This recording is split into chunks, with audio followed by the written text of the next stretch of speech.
студиото со вас Маријан Николовски. Вечерни вести во 9. Добро вечер.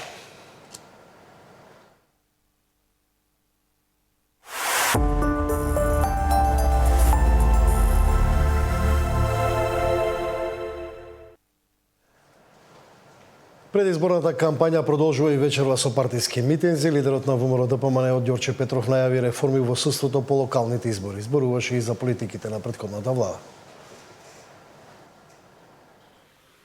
Драги пријатели, оваа влада има одговорноста пред граѓаните точно 15 месеци.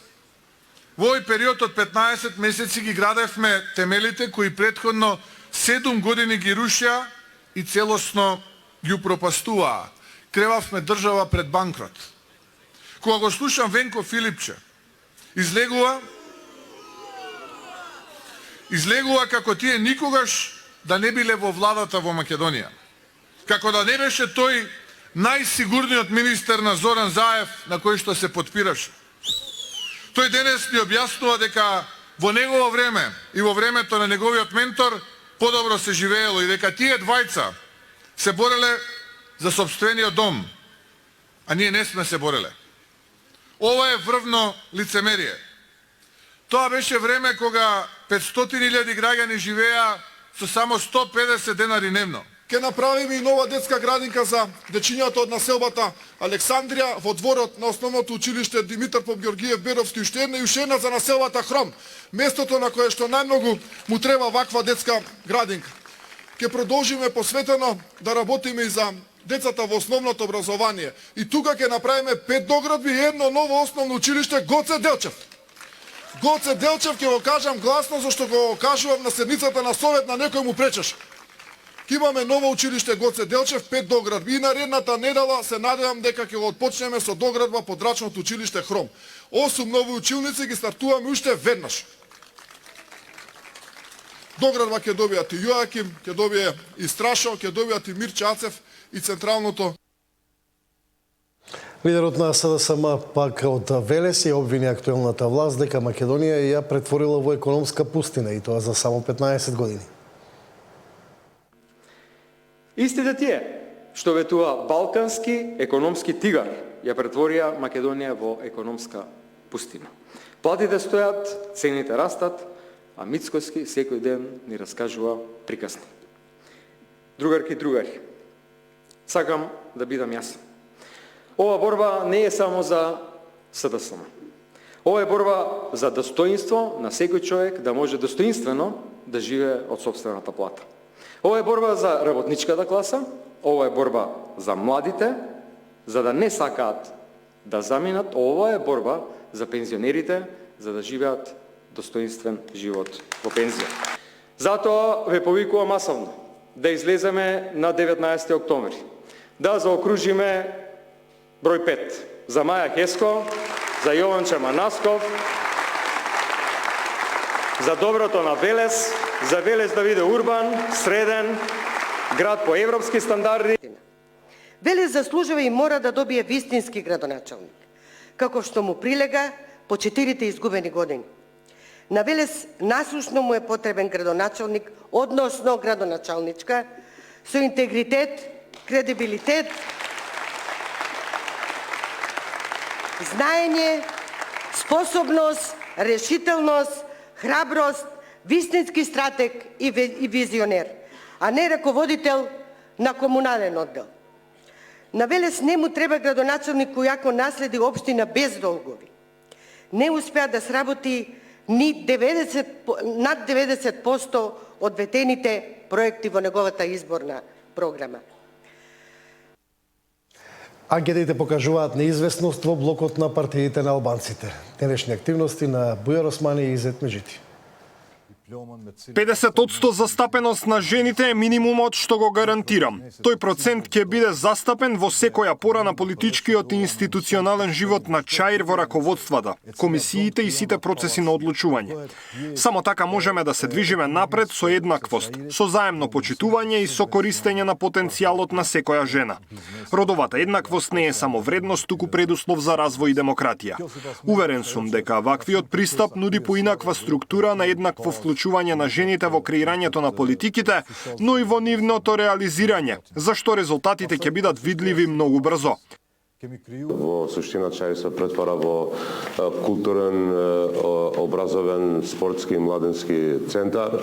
Значи тука е младинскиот центар каде што на неколку нивоа, значи на првото ниво е библиотеката и читалните со конференциски сали, на второ ниво ќе биде дигитален центар, дури не можам да ги следам, значи ова се трендови кои што младите ги диктираат, на третото ниво ќе биде центар за курсеви кои што ќе бидат бесплатни и на четвртото ниво ќе биде културен центар кај што ќе има културни активности, културни идеи. Во овој предизборен блок и за активностите на телот по малите партии и дел независни кандидати.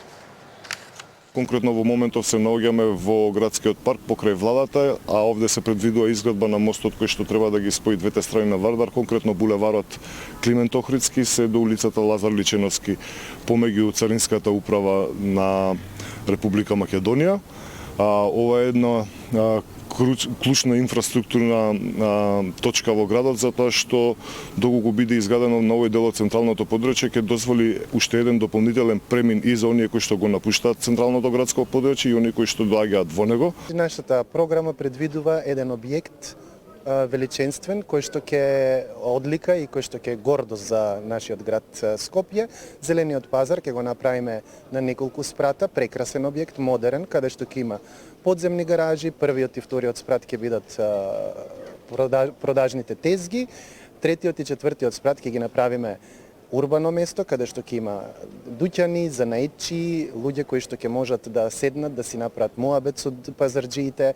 Скопје ќе добие спортско-рекреативен зелен појас 2М, почнувајќи од Матка, преку езеро Треска, Сарај, кеот на реката Вардар, спортско-рекреативниот центар Борис Трајковски, градскиот парк, парк шумата Газибава, се до Маркова река. За младите скопјани тоа ќе биде можност за многобројни спортски активности, а за сите останати шанса за подобар и поквалитетен живот.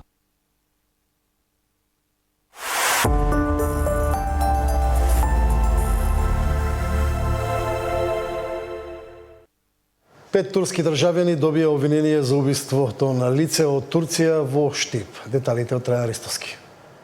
Внесено обвинение за петмината турски државјани инволвирани во убиството на Енес Оздемир од Турција во мај годинава во кафе бар во Штип. Еден од обвинетите се товари за директно извршување на кривичното дело убиство и за неовластено држење на оружјето со кое е извршено убиството. Тројца од обвинетите му помогнале во извршување, а обвинетата за помагање на сторителот по извршувањето на тешкото кривично дело. Прво обвинетиот, 21 годишен без регулиран престој во државата, на почетокот на мај од непознато лице во Скопје, неовластено купил полуавтоматско огнено оружје пиштол со избришени податоци за модел и сериски број. Преку мобилни апликации се договорил со оштетениот на 8 мај да се сретнат во кафе бар во центарот на Штип. Седнале на една од масите во аголот на летната тераса на кафе барот и разговарале околу 15 минути.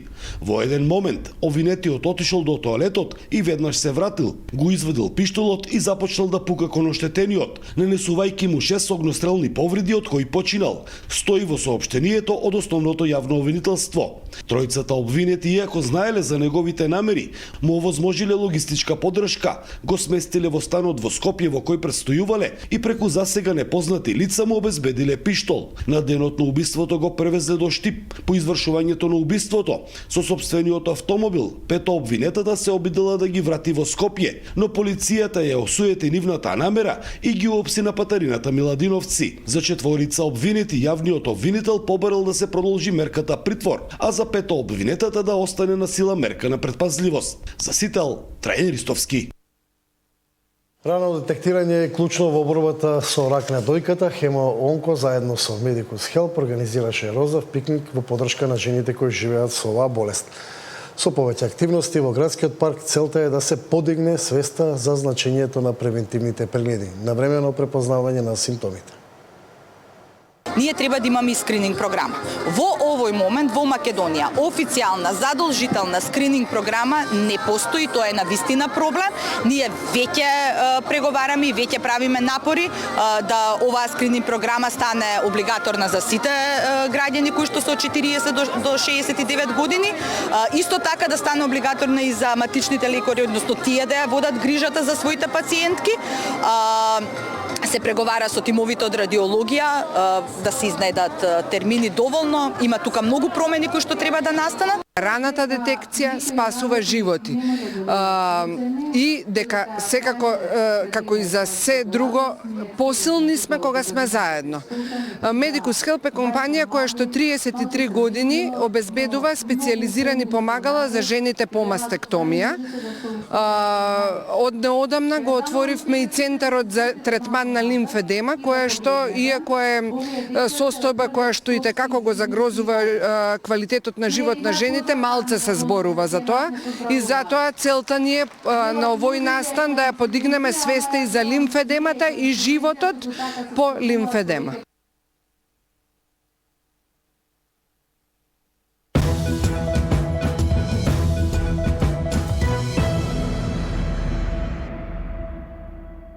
Три лица загинаа во